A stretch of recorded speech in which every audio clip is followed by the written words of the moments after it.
Популярный турецкий актер Энгин Акюрек дал большое откровенное интервью, в котором рассказал о своем отношении к профессии, любви, современных отношениях и внутреннем мире. Мы собрали самые интересные фрагменты интервью в формате вопрос-ответ. Журналист, что для тебя сегодня означает актерство? На каком месте оно находится в твоей жизни? Энгин, прежде всего это моя профессия. Пока у меня есть здоровье и силы, я буду заниматься этим до конца своей жизни. Со временем актерство становится центром твоей жизни, и многое начинает выстраиваться именно вокруг него. В конце концов, как бы там ни было, люди на улице знают тебя как актера. Конечно, даже если бы я не стал актером, я все равно остался бы таким человеком, какой я есть. Но актерство сделало меня более человечным, более эмпатичным. Оно помогло мне стать более интеллектуальным человеком, научило понимать множество чувств и эмоций. То есть помимо внешней стороны профессии, как человеку, оно дало мне очень многое. Оно сформировало меня, помогло мне раньше узнать самого себя. В этом смысле я очень многим обязан своей профессии. У меня перед ней есть долг благодарности. Поэтому я отношусь к своему делу серьезно и ценю его. Журналист, у тебя много культовых сериалов. Проекты, которые вы снимали в начале 2000-х, до сих пор очень популярны как среди турецких зрителей, так и за рубежом. В чем был их секрет? Энгин, мы рассказывали правильные истории. Эти истории были очень притягательными и прекрасно передавали эмоции. Телевидение – это во многом история про чувства. И эти проекты не создавали мысли о том, чтобы их смотрели за границей. Все произошло естественно. Зрителю это показалось чем-то новым и необычным. Кроме того, Турция совершенно особенная страна. Здесь в каждом уголке скрыта своя история. Здесь невероятно интересные персонажи. Здесь есть чувства, есть история, прошлое. Именно поэтому наши проекты находят отклик и за рубежом. Мы умеем рассказывать эмоции совсем иначе, чем многие другие страны. И когда ты передаешь это универсальным языком, такие работы начинают смотреть и за границей. Но главный секрет был именно в историях. Нам снова нужно возвращаться к настоящему искусству повествования, потому что тогда не существовало никакой формулы, все было абсолютно интуитивным. У нас до сих пор есть потрясающие истории, и нам просто нужно найти способ рассказывать их максимально хорошо и правильно. Журналист, ты сыграл множество самых разных персонажей. Если бы ты вошел в комнату, и все они были там, кого бы ты обнял первым? Энгин, сложный вопрос. Потому что мне кажется, что эти персонажи, если только они не умерли в финале своих историй, продолжают жить дальше. Например, я представляю, что Санджар Эфе сейчас где-то гуляет по Бодруму, а Мустафа Булут по Мардину. Счастлив ли Керим Сатмагюль или нет, не знаю. Возможно, они даже расстались. Этого мы уже не узнаем, но я все равно представляю его в той кузнечной мастерской. Наверное, из всех я бы обнял именно Керима. Все, через что он проходит на протяжении истории, чувство вины, совесть, любовь, очень сильно меня трогает. Журналист, как человек так глубоко сосредоточенный на чувствах, как ты считаешь, насколько люди сегодня утратили способность чувствовать? Энгин, мне кажется, исчезли оттенки эмоций, все стало слишком черно-белым, хотя между черным и белым существует огромное количество оттенков. Похоже, именно их и мы и потеряли. Многие вещи стали слишком однообразными. Мы либо ненавидим, либо безумно любим, хотя между этими крайностями есть множество прекрасных чувств. Журналист, в своих книгах ты также рассказываешь об отношениях. Как тебе кажется, что изменилось в современных отношениях? Энгин, изменилось очень многое. А ведь раньше было так прекрасно прилагать усилия, чтобы по-настоящему узнать человека. Кажется, именно это и исчезло. Когда ты видишь 250 фотографий человека, тебе начинает казаться, что ты его знаешь, хотя на самом деле это не так. Раньше, чтобы встретить кого-то, ты шел в места, куда ходил этот человек, проходил по той же улице. Было стремление, старание, а теперь этого почти нет. И это касается не только отношений между мужчиной и женщиной. Это повлияло и на дружбу, и на семейные связи.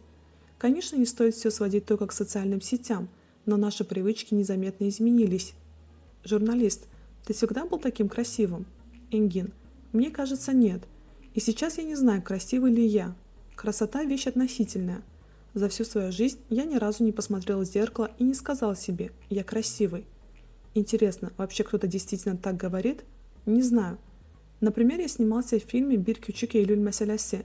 Там мой персонаж был задуман как некрасивый человек. Можно было сделать сложный пластический грим, сильнее деформировать его образ. Люди вокруг меня говорили: «Ты же не уродливый, зачем играть такого персонажа?» Но я думал иначе. Этот человек, когда смотрит в зеркало, не любит себя. Ты можешь быть самым красивым мужчиной или самой красивой женщиной в мире, но все равно смотреть на себя и не принимать себя. Это во многом связано именно с любовью к себе. Красота, на мой взгляд, это всего лишь характеристика, которую дают тебе другие. Важнее другое. Доволен ли ты собой, когда смотришь? Журналист. Какой сейчас период в твоей жизни? Энгин. Если бы ты спросил меня 5 лет назад, я бы сказал, что это период, когда я больше наблюдаю, смотрю, анализирую. А сейчас мне кажется, что я перешел в этап действий, в состоянии, когда у меня есть энергия воплощать в жизнь все, о чем я говорю, больше рассказывать свои истории, создавать что-то новое, и мне хорошо. Журналист. Бывает ли у тебя внутреннее открытие о самом себе? Энгин. Со мной произошла одна интересная вещь. Во время пандемии я думал примерно так. Мы не можем даже спокойно выйти выпить кофе, не можем выйти на улицу. Мы лишились возможности делать самые простые вещи. Наверное, когда пандемия закончится, у людей появится чувство: смотри, я выжил, я жив, я продолжаю жить. И вместе с этим мы станем скромнее, научимся откладывать свое эго в сторону. Но произошло совершенно обратное.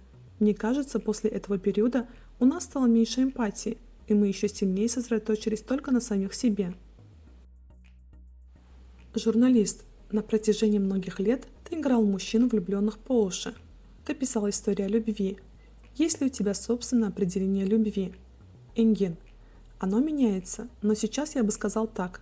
Физиологически ты можешь почувствовать, что влюблен в человека. Это то, что ощущает твое сердце и эмоции. Но, на мой взгляд, настоящую эту любовь делает возможность быть рядом с этим человеком самим собой. Вот тогда можно сказать, что ты действительно влюблен. Журналист. Есть ли сейчас кто-то в твоем сердце? Энгин. Нет. Но, наверное, уже пора, правда? Думаю, пора. Я вот что замечаю. Я вырос в семье, где родители любили друг друга. У меня было хорошее, наполненное любовью детство. Конечно, всем нам нужно быть любимыми, чувствовать любовь и одобрение. Но когда ты уже не испытываешь острой потребности в этом, все начинает приобретать более романтический оттенок. Встречи, случайности, желание открыть для себя кого-то.